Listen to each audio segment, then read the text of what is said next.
كان عثمان من الصحابة وأهل الشورى الذين يؤخذ رأيهم في كبرى المسائل في خلافة أبي بكر.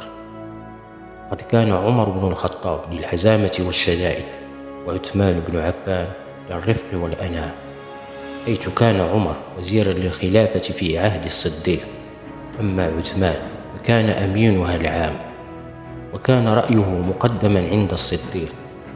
فبعد أن قضى أبو بكر على حركة الردة أراد أن يغزو الروم، وقام في الناس يستشيرون، وقال الألباب ما عندهم، ثم استزادهم أبو بكر فقال: ما ترون؟ وقال عثمان: إني أرى أنك ناصح لأهل هذا الدين شفيق عليهم، فإذا رأيت رأيا لعامتهم صلاحا فاعزم على إمضائه فإنك غير ضنين. فقال طلحة والزبير وسعد وأبو عبيدة وسعيد بن زيد ومن حضر ذلك المجلس من المهاجرين والأنصار: صدق عثمان، ما رأيت من رأي فامضح.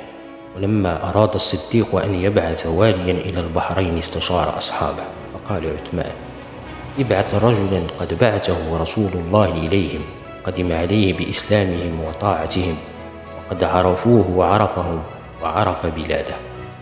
وكان عثمان يقصد العلاء بن الحضرمي، فبعث الصديق العلاء إلى البحرين. لما اشتد المرض بأبي بكر استشار الناس في من يحبون أن يقوم بالأمر من بعده، فأشاروا بعمر. وكان رأي عثمان في عمر: اللهم علمي به أن سريرته خير من علانيته، وأنه ليس فينا مثله. وقال أبو بكر: يرحمك الله، والله لو تركته ما عدتك. وفي إحدى الفترات من خلافة أبي بكر الصديق حصل هنالك قحط وأزمة اقتصادية. عن ابن عباس قال: قحط المطر على عهد أبي بكر الصديق، اجتمع الناس إلى أبي بكر فقالوا: السماء لم تمطر والأرض لم تنبت والناس في شدة شديدة. فقال أبو بكر: انصرفوا واصبروا، فإنكم لا تمسون حتى يفرج الله الكريم عنكم. قال: فما لبثنا أن جاء أجراء عثمان من الشام، فجاءته 100 راحلة برا، أو قال طعاما، فاجتمع الناس إلى باب عثمان فقرعوا عليه الباب، فخرج إليهم عثمان في ملأ من الناس فقال: ما تشاءون؟ قال: الزمان قد قحط، السماء لا تمطر والأرض لا تنبت والناس في شدة شديدة، وقد بلغنا أن عندك طعاما، فبعنا حتى نوسع على فقراء المسلمين. وقال عثمان: حبا وكرامة ادخلوا فاشتروا. فدخل التجار، فإذا الطعام موضوع في دار عثمان، فقال: يا معشر التجار، كم تربحونني على شرائه من الشام؟ قال: للعشرة 12. قال عثمان: قد زادني. قالوا: للعشرة 15. قال عثمان: قد زادني. قال التجار: يا أبا عمرو، وما بقي بالمدينة تجار غيرنا، فمن زادك؟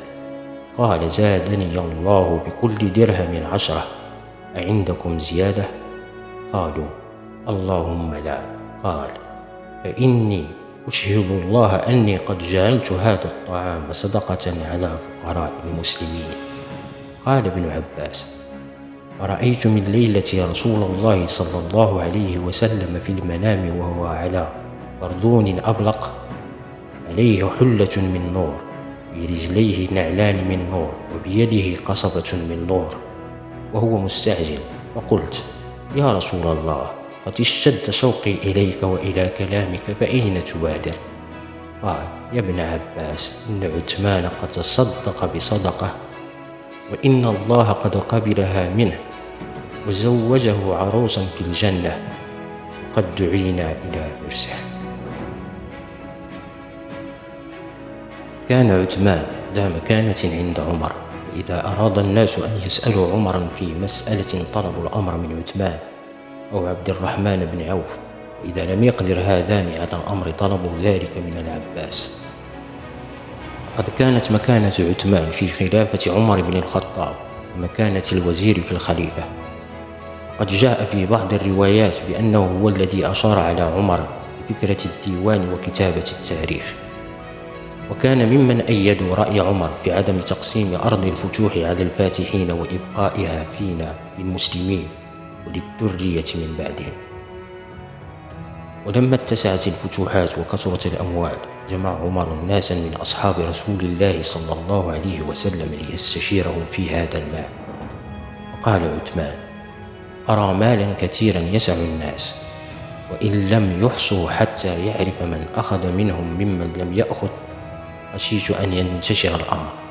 فعمل عمر برأي عثمان، وتم تدوين الدواوين لكتابة التاريخ.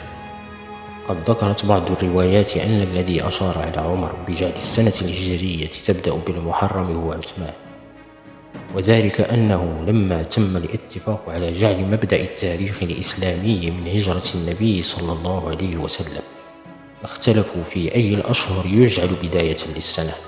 وقال عثمان: أرخو من المحرم أول السنة وهو شهر حرام، وأول الشهور في العدة وهو منصرف الناس من الحج. فرضي عمر ومن شهده من أصحابه رأي عثمان، استقر عليه الأمر، وأصبح مبدأ التاريخ الإسلامي. لما استخلف عمر بن الخطاب، بعث تلك السنة على الحج عبد الرحمن بن عوف، حج بالناس، حج مع عمر أيضا آخر حجة حجها عمر. وأذن عمر تلك السنة لأزواج النبي في الحج، فحملن في الهوادج، وبعث معهن عثمان بن عفان وعبد الرحمن بن عوف. فكان عثمان يسير على راحلته أمامهن، فلا يدع أحدا يدنو منهن، وينزلن مع عمر كل منزل. فكان عثمان وعبد الرحمن ينزلان بهن في الشعاب، وينزلان هما في أذل الشعاب، ولا يتركان أحدا يمر عليهن.